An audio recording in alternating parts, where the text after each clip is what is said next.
we had Oblivion. We had now Oblivion Remaster that came out, that brought it into the Unreal Engine 5 graphics. It looked good. I mean, it looks gorgeous, but it's kind of like the old and the same, like the old OG version of Oblivion. Nothing has improved. Game mechanics have not changed.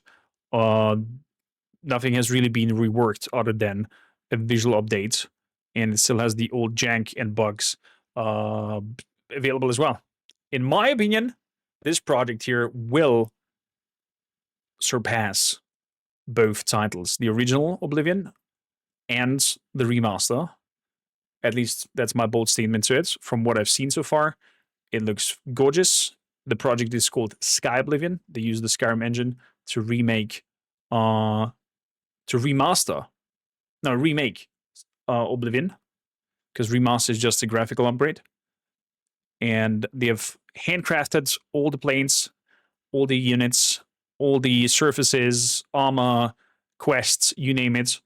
And I think it'll be a great experience to see Oblivion in a new light, and for me to finally do a full playthrough of it and see the full story of it, because I just always dabbled in the beginning first 5 to 10 hours of the game. Never managed to play through it because I kind of got bored by the copy paste of the dungeons, the surfaces, everything kind of looked and felt the same, and I lost my interest in Oblivion, sadly. But this piqued my interest because this feels like the quality of Enderal, another Skyrim engine project that has been done by modders.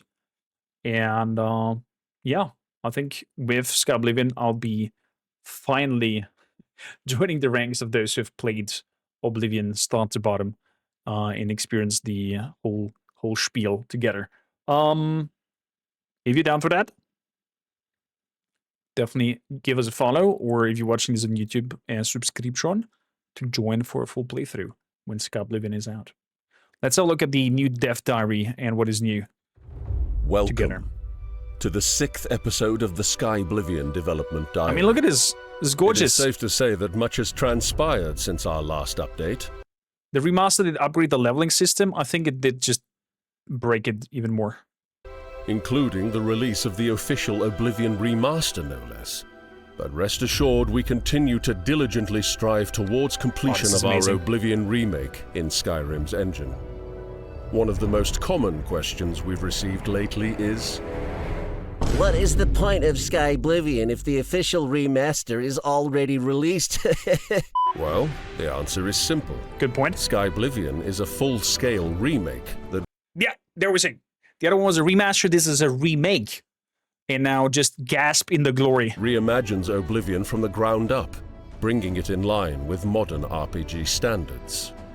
While the official remaster impressively upgrades textures and assets, Skyblivion introduces entirely newly designed areas, dungeons, cities, gameplay enhancements, Look at it! And much more.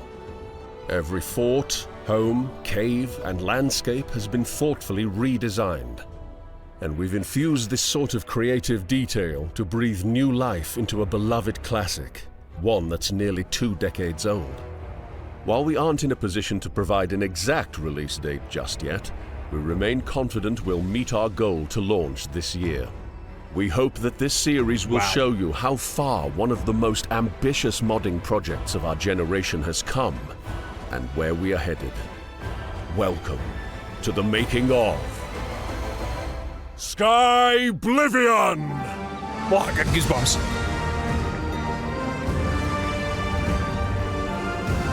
This looks fantastic.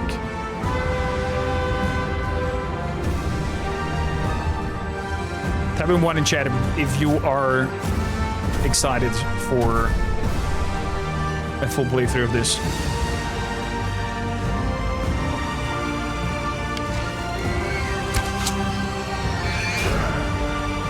We're gonna have, of course, have a voting what kind of character we will make. It's gonna be mage, warrior, rogue.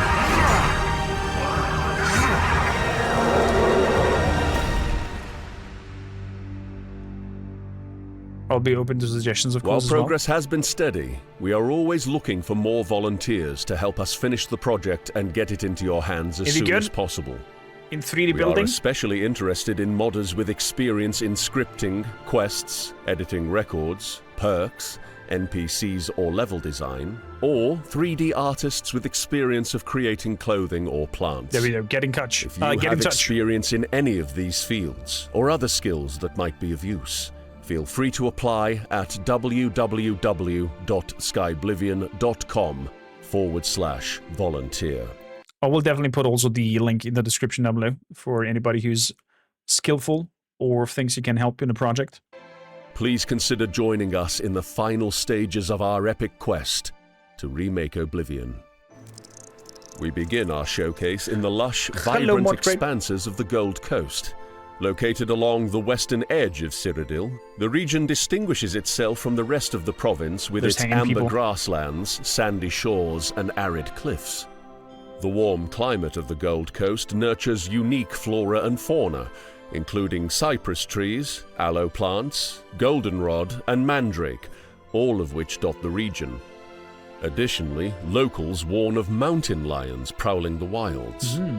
Yet there is more to the Gold Coast than sandy shores and sprawling fields. Scattered throughout the region, long-abandoned chateaus, fortresses... I love how these chateaus give me this Roman Empire vibes with the pool in the middle. And even entire cities beckon adventurers with boundless opportunities. One such location is Such, a city that was cut from Oblivion shortly before release. For our... Oh! They've made a region that was not, or did not make it into the OG Oblivion. What if it had no skills or experience, but a lot of opinions and rapidly dwindling motivation? Then you should not apply. Looks nice. Hope they have a bunch of varied creatures. It definitely looks like that. A remaster, we've worked to return Such to some of its former glory, maintaining its state of decay and bandit occupation, while expanding upon it to realize what was once a thriving city, now lost to time. Most notably, Such now has its own patron divine at the derelict chapel of Kinnereth. Along the westernmost tip of the Gold Coast lies the city of Anvil, the seat of power for County Anvil. Known for its large harbour teeming with imported wares from Valenwood and Hammerfell, the city is, at its heart, a trading hub. When remastering Anvil, we wished to implement the original concepts of the city, which were imagined around a large central harbour basin. Oh, that's cool. Our redesign proudly boasts a harbour fit for a city built around maritime trade. Additionally, we've expanded the bustling docks outside the city. I think a lot of the cities that have been done by the level design of Bethesda, and sorry to say, they don't feel really like a proper... like the proper city. Like, was that place where Ulfric Stormcloak is living? That harbor feels way too odd. Doesn't feel like a harbor. It feels like more like a docking station. Solitude, though, that kind of goes into the right direction, but still, they're not yeah. Yeah. Walls. When entering Anvil via the main gate, you'll find yourself in the Westgate district with its iconic mermaid statue. Here, you'll find shop. I have my fingers crossed that everybody votes for a paladin built with shield in one hand. To trade the loot you've collected on your travels, and inns that offer warm meals and cozy quarters, as well as a new open-air market and alchemy store. This area serves as Anvil's commercial hub. Healing potions! To expand upon this, we relocated the only general store, Lel's Quality Merchandise, to this district from its original location outside the city walls. Oh, nice. They brought in the shop into the market square. That's nice. This is because Anvil originally had but a single store, the blacksmith Morvain's Peacemakers. We've also included an additional store to further enhance the shopping district, Tide and Tonic, Anvil's new reserve of all things alchemical. Following the path right, you'll come to the residential district. Man, his armor looks so sexy. Here, Anvil's middle and upper classes live in terraced homes. Completely off topic, when it comes to open RPGs like this, what is your go-to character to make? Or if you want to, grab Elder Scrolls games, what kind of character you built? And please tell me it's not a stealth archer. At the pinnacle of the residential district stands the estate of the famed Argonian author, Quillweave. This district is where the residents of Anvil reside after a long day working on the docks, or communing at the chapel, and thus we've tried to reflect this in the class-distinct clutter you'll find in this part of the city. I'm happy that the chat is not blended into the screen, because I only see Stealth Archer, Dragon Lady with Mage type. Yeah, there we go. Stealth Stabby Stagger Dagger. Nice, there we go. A Stealthier Archer Mage. A Stealthier Archer Mage. Get out of here. Returning back along the harbour, we next visit the Guild Gate district. Okay. Here, one may find the headquarters of the Mages Guild with its manicured grounds, and the Fighters Guild with its practice targets. Guildgate also features a harbourside warehouse and a shrine to Dibella, the divine matron of the city. This district overlooks Anvil's inner port, where wares and supplies are boated into the city via the large ships docked outside. Here you'll be able to navigate to either end of the city close to the water's surface, with a along the city's design thinking there that the team did, with the big ships being outside and then have some canal system with little boats where the wares are being brought in. Oh, immersion! Guildgate district looming above. Continuing along the harbour, we are greeted by the long-abandoned Benares Manor. Despite its neglect and an unsettling eerie quality, the dwelling does have the potential for majesty. Opposite sits the Anvil supply checkpoint, where goods and wares are inventoried before leaving the docks. The local guard barracks lie further along the main road, with its imposing structure and training yard keeping Anvil's protectors honed for the fight. Rounding out the Chapelgate district is its namesake, the Chapel of Dibella. Its lush grounds make up the remainder of the city within the walls. The sprawling cemetery, dotted with grave markers and tombs, is a sobering reminder of the danger facing sailors on the high seas. In reimagining Anvil, we've significantly enhanced the docks and the lower-class quarters, both I mean, I don't know how original Anvil looks like, but this is stunning. Located in the dockside district, beyond the protection of the city's mighty walls. This bustling area is alive with vendors hawking their wares, and seedy inns catering mostly to dock workers. Alongside the docks can be found the fortified bastion of Anvil Castle, home to Countess Milona Umbranox, who has ruled since the mysterious disappearance of her husband. This coastal bulwark's fearsome defensive capacity is rivaled only by the elegance of its splendid halls. And I'm not sure what's with the towers there. I hope they get some open windows or something like that. Or was it supposed to be that closed? Kind of makes no sense, because you cannot place archers up there or something like that. Dresses, sometimes also you go for a two-handed big orc battle rage barbarian to bonk even harder. Interesting. Chaos Cup says your first Elder Scrolls character always is an orc heavy warrior, but they always suck late game and enchantments become mandatory. I've heard that you can create your own spells in Oblivion, in OG Oblivion. I wonder if they bring it into this here as well, because I'm guessing that the leveling system and the system itself at play will be very Skyrim-esque. So I'm curious how they handle here leveling up and also grand spellcrafting. Balcony offering sweeping views of the ocean. No showcase of Anvil would be complete without the iconic lighthouse. Here, on the shores of the Abessian Sea, one can view great stretches of the Gold Coast. This looks good. Anvil, however, is not the only city in the region. High along the plateaus on the far eastern fringe of the region lies the smouldering city of Kvatch. Devastated by a Daedric siege. Excuse me, that's a turn of change of tone. We've worked to better realize the sheer scale of the destruction and atrocities committed in Kvatch. As you near the city gates, you will see its guardsmen desperately defend makeshift barricades against a relentless horde. Whoa, what are these? Yet, the horrors of Kvatch pale next to those awaiting through the gates of Oblivion. Upon entering the domain of Mehrunes Dagon, You will battle a host of new and terrifying enemies.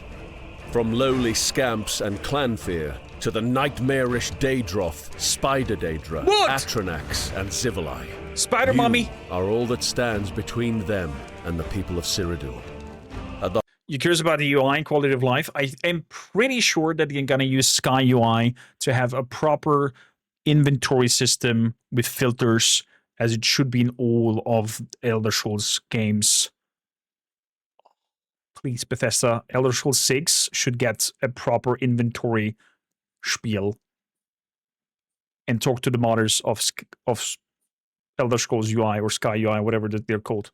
At the heart of each realm stands the Sigil Keep, a formidable tower that serves as the citadel of that world. Looks so badass. Soaring above a treacherous landscape of molten lava and Is it a metal sword or a silver sword? It's kind of very shiny. The hero of Kvatch must ascend the keep to claim the Sigil Stone at its summit in order to seal the Oblivion Gate and return to the relative safety of Cyrodiil. That is, if they can survive the Daedric monstrosities defending its halls. To diversify the Deadlands, which at times were repetitive and monotonous, we've formed two distinct biomes. The Burn, the prototypical form of the Deadlands seen in vanilla Oblivion, and the Sever, as seen in the Elder Scrolls Online. Whoa, that's interesting. The Sever is characterized by constant lightning strikes from a livid blue sky, and pools of sizzling acid that dot the landscape between the ashen crags, allowing for new encounter types and unique gameplay experiences. That alone I find already amazing. That's exactly the problem that I mentioned I had with Oblivion back in the day when I played it on my cousin's Xbox. Because I didn't own a powerful PC back then to play Oblivion. I think my PC could only handle Morrowind, and that was kind of it. And I visited, I don't know, like 5 dungeons or something like that. Played like 5 hours into the game.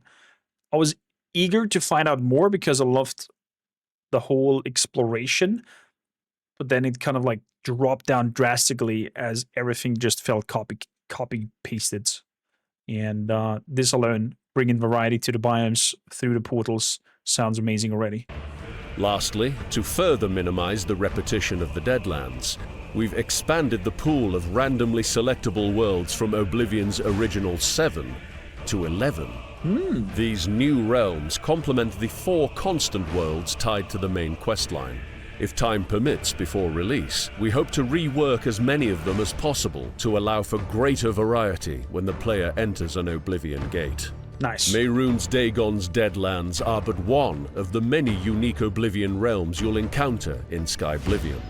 Some, like the vivid brush-stroked landscapes of the Painted World, or the idyllic sunset-bathed isles of Mankar Cameron's Paradise, may seem peaceful next to the barren lava flows of the Deadlands, but don't be fooled. You're that not part safe actually in looks any painted. of these realms. Next, we'll show off the brutal, gruesome arenas of Attribution Share, the realm belonging to Boethia, Daedric prince of plots, cruelty, badass and two-handed torture. axe. Here, you must defeat champions from every race of man, mer, and beast to escape her labyrinth. The pits are the Oblivion realm ruled by Periite, the Daedric prince of pestilence. When Papa venturing Nurgle? this putrid... It would be funny if they had just placed here a fat-looking Daedric prince with all kinds of bobbled skin and abominations and worms coming out of his belly, to just a little wink to Warhammer and Nurgle. Land, mind your step, or succumb to the poisonous fumes that linger over much of Periite's domain. Oof. Do not venture into the realms of Oblivion unprepared. Arm yourself with clothing, armor, and weapons to bring to bear against the Daedric invasion. We've painstakingly reimagined every equipable item in Oblivion. Wow. In the vanilla game, most unique items are in name only, typically the same item with a stat boost or slight recoloring. We've remade unique items to be truly that, unique. Here's a look at the many weapons we've remade, many of which now have custom attacks to diversify your playstyle. Custom attacks, okay. I have no clue what these...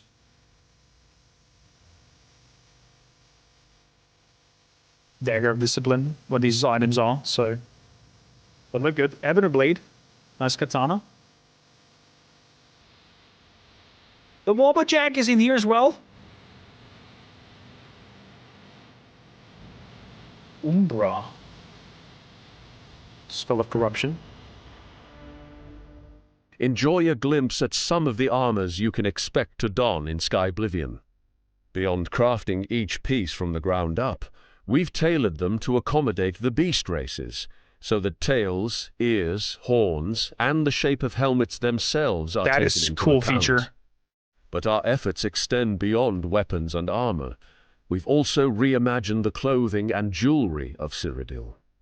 Skyblivion is a remake of a cherished role-playing Have you seen that chest here? Let me go back again there. Jewelry of Cyrodiil. Skyblivion is a love it. Love it. Looks way too real. Remake of a cherished role-playing classic in a newer engine, and we aim to allow you to do just that. Roleplay any origin and character you desire, supported by the unique items we've provided. Nice. We can't wait to see the characters you create once Skyblivion releases. Was it dual-wielding one-handed axe Viking would be nice. Who's like very agile, can stealth for rounds. Is there spells that can teleport you to new places or something like that? It has been a long road to get this far, and we are nearly at journey's end. Super fast. That said, we can always use more hands to speed things up. If you are a skilled 3D artist, or you're an experienced Skyrim modder, especially when it comes to scripting, quests, editing records, perks, NPCs, or level design, please apply at skyblivion.com/volunteer.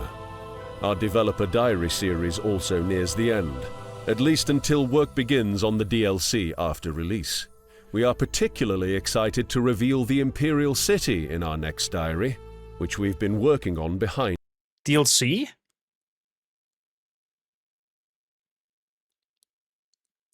Oblivion has DLCs? I thought it had only that horse armor drama thing where they charged 20 euros for some horse armor. And closed doors. We are in our final year of development, and we cannot thank you, the Elder Scrolls community, enough for the faith you've placed in us throughout this epic journey.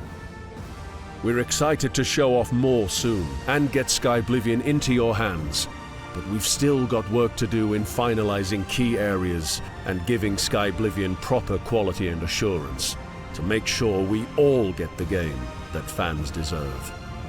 In 2025, you will slam shut the marble jaws of Oblivion! No!